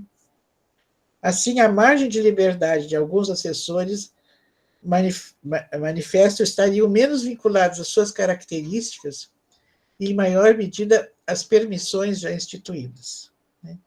Então, acho que não se trata de ter um perfil do assessor pedagógico, mas ele tem permissões instituídas, e essas permissões é que se transformam nas suas habilidades, saberes e competência. Pode passar.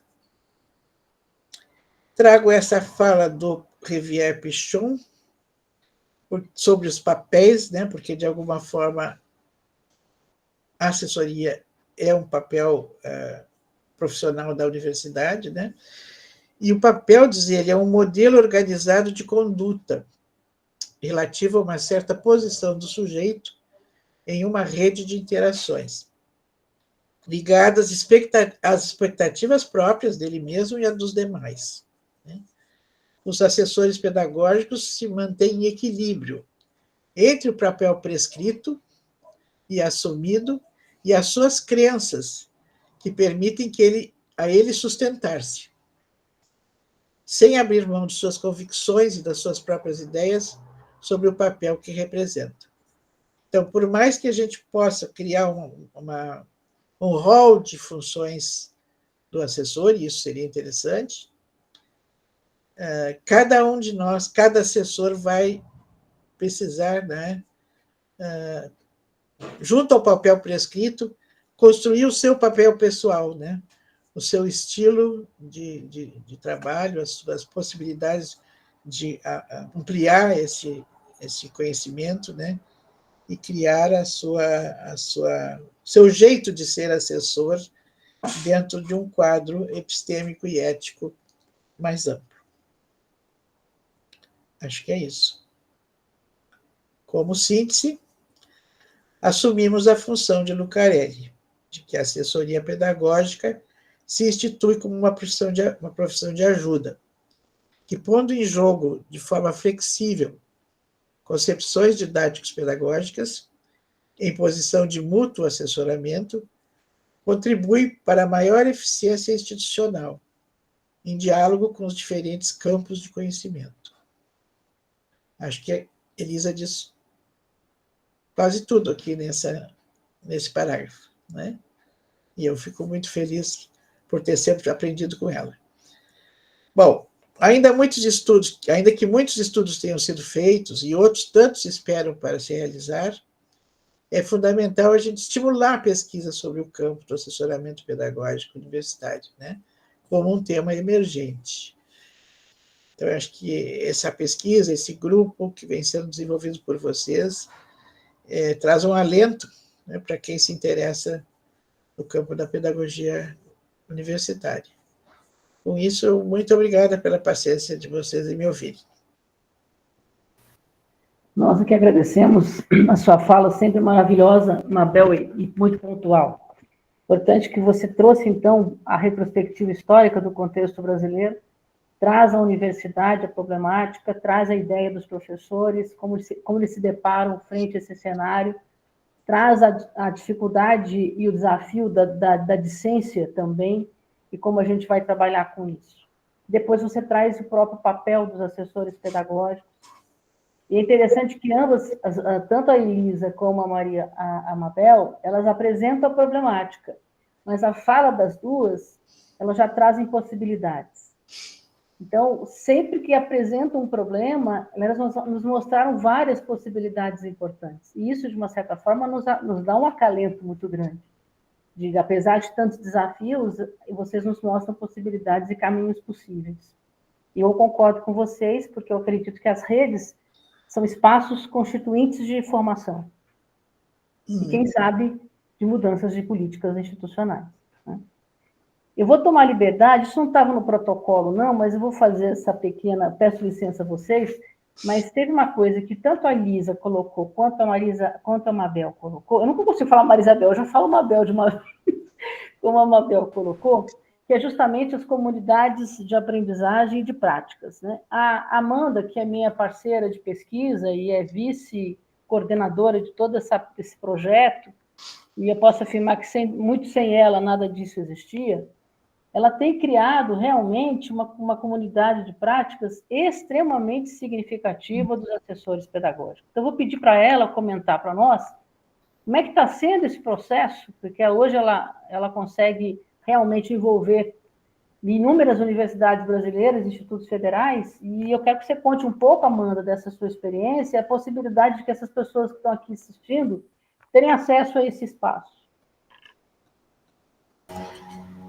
Obrigado, Maria Antônia, pela chamada a mencionar. A professora Mabel também traz aqui a perspectiva do GEAPU como um espaço de formação para os assessores.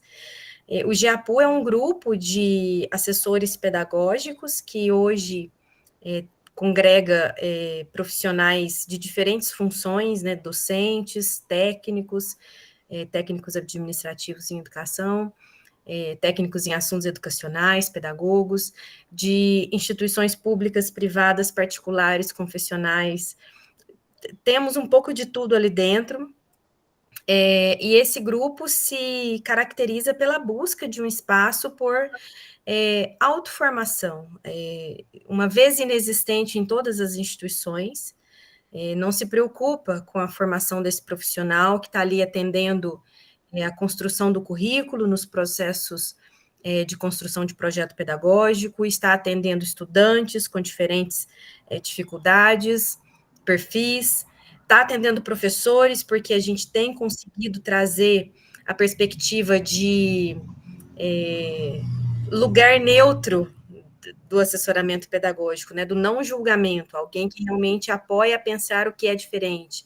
Enfim, essas pessoas vieram para esse grupo confiando que ali seria um espaço em que se poderia produzir uma base de sustentação para essas práticas de assessoramento.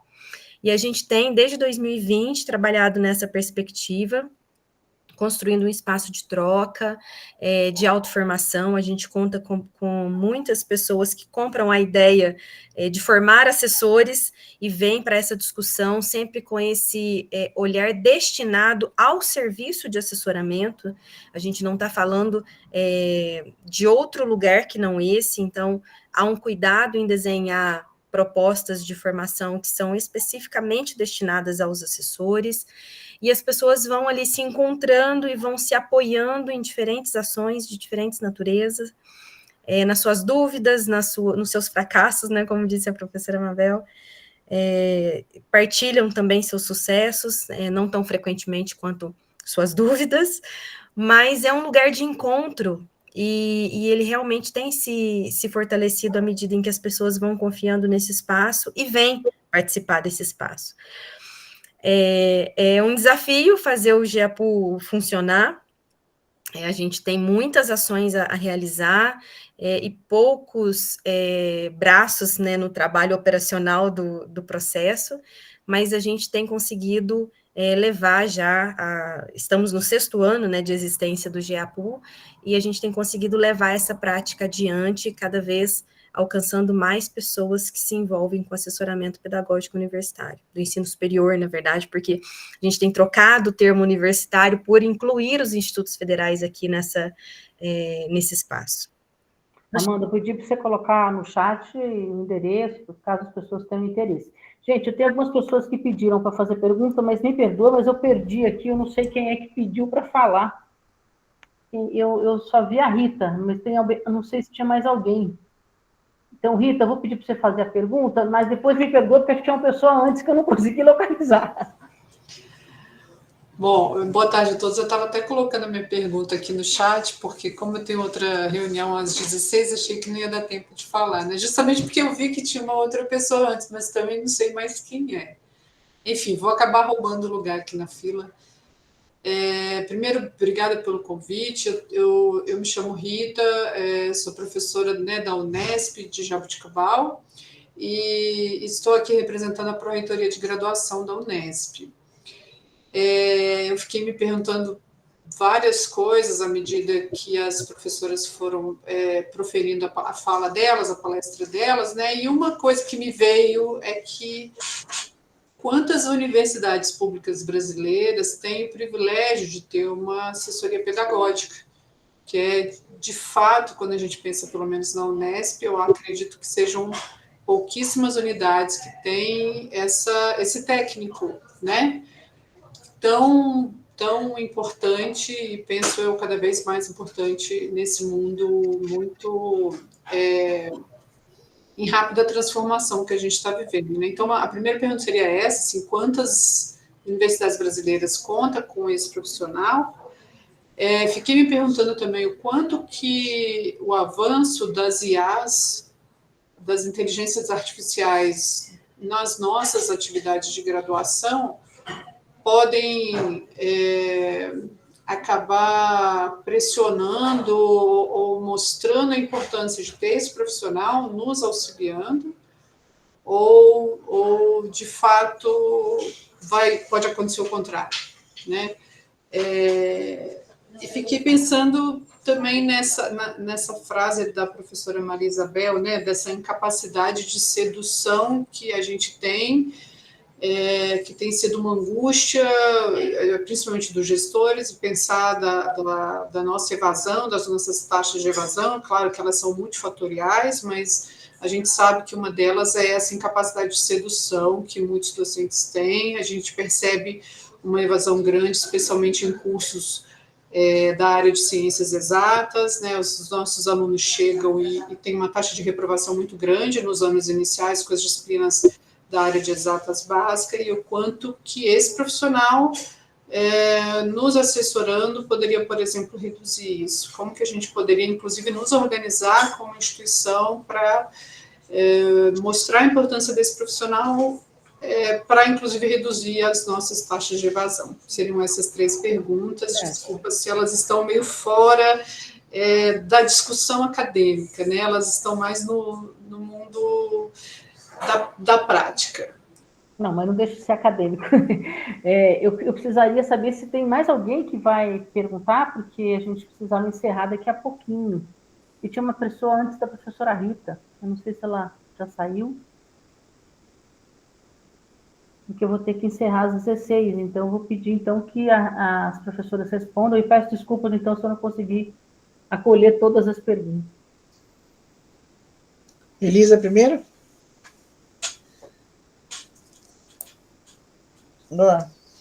Está sem som, querida. Obrigada. No terminé de entender bien en qué consistió la demanda de Rita, qué es lo que estaba demandando. Entendí lo de el rol técnico y... Disculpe. Nada. Lo del rol técnico que se da en las instituciones brasileñas, el nuevo escenario que trae la inteligencia profesional, y después lo que serían, creo yo, ¿no?, haber entendido la necesidad de que el asesor pedagógico haga fuerte o encarne una capacidad de seducción para el trabajo de los docentes, pero no sé si fue eso lo que planteó Rita y qué estaría esperando, no lo entendí. Era isso, Rita? Acho que sim, né? Mas nada. Acredito que sim. Isso. Se eu entendi também o que a professora Elisa disse, acredito que sim. ¿Era esto? Sí. Ah, sí. Bueno, entonces, si es alrededor de esto, me imagino que en la primera investigación que nosotros estuvimos trabajando, que fue esa investigación basada en una acción de seminario de formación con los asesores pedagógicos universitarios, de ese trabajo dio oportunidad para que una colega nuestra, Marta Nepomniachtchi, que era psicóloga y socióloga, trabajara los atributos de un rol como modelo teórico, ¿no? Del rol de un asesor pedagógico. Y ella señalaba que una de las condiciones o de los atributos que debía tener ese asesor pedagógico era justamente la capacidad de seducir a los docentes en el campo, o sea, para motivarlos a trabajar en el campo de la pedagogía universitaria. Y creo que ese es uno de los mayores desafíos. ¿Por qué digo esto?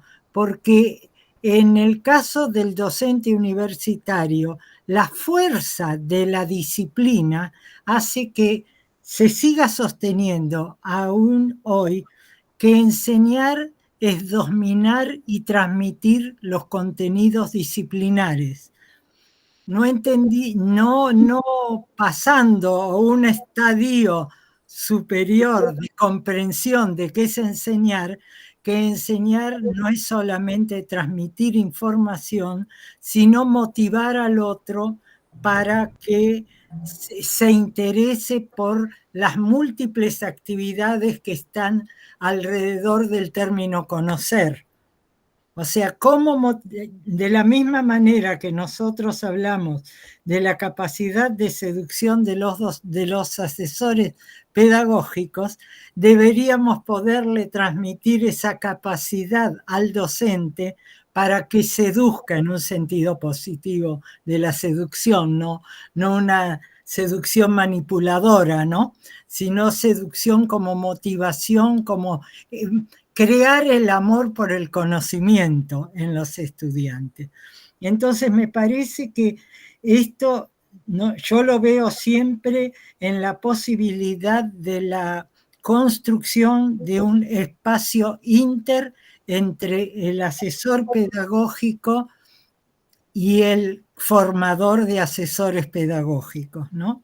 Es decir, o el grupo como formador, el grupo de asesores pedagógicos como formadores debería desarrollar esta capacidad de seducción.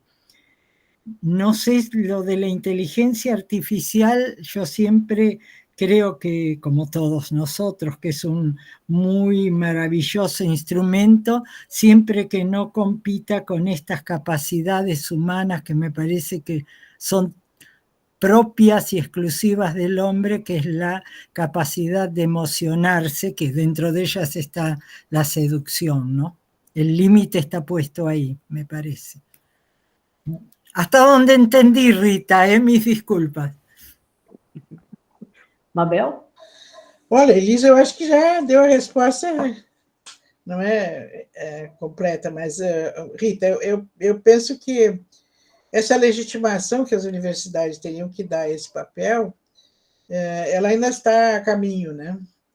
E nós ficamos muito à mercê do reitor de plantão, né? Do grupo que está... Então, esse é um dos problemas, porque essa é uma ação que demanda tempo, exatamente porque ela envolve confiança, não é? Então, se a cada 4 anos muda a equipe ou não se refaz, parece que se começa tudo do zero, então as coisas são muito mais demoradas, né? Então, nós precisávamos de um reconhecimento nesse ponto muito mais evidente.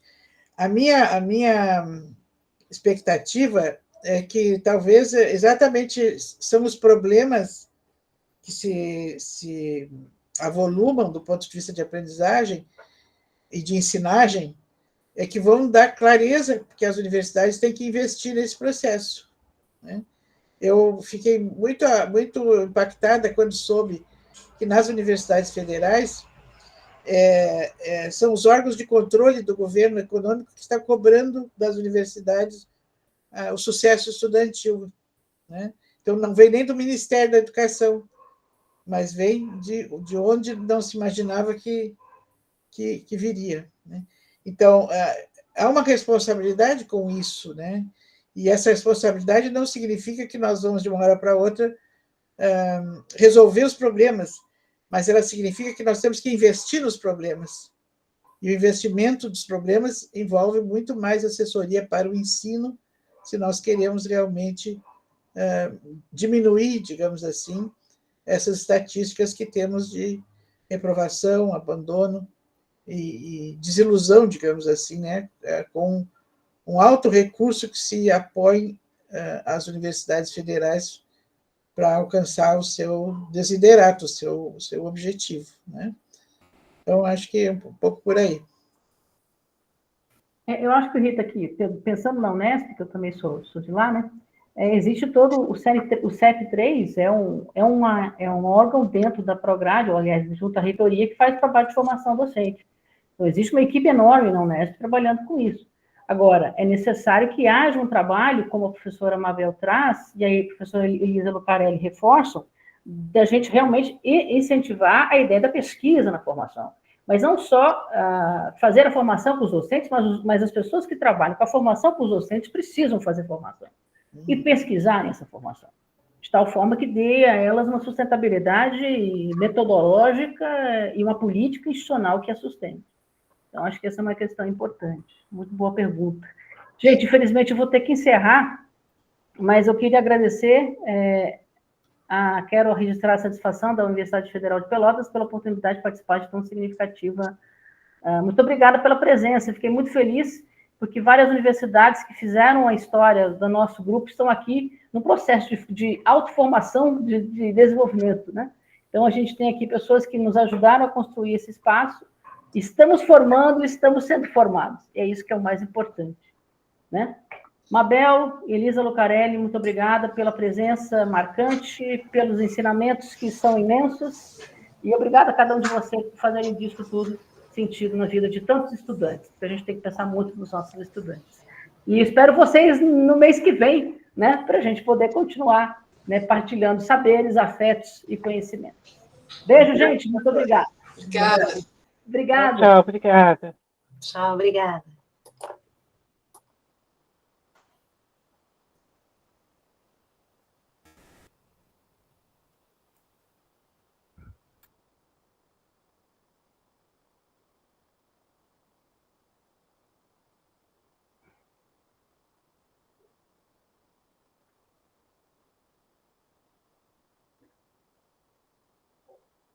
Querida, eu tenho uma reunião agora às 16, mas você quer conversar comigo depois?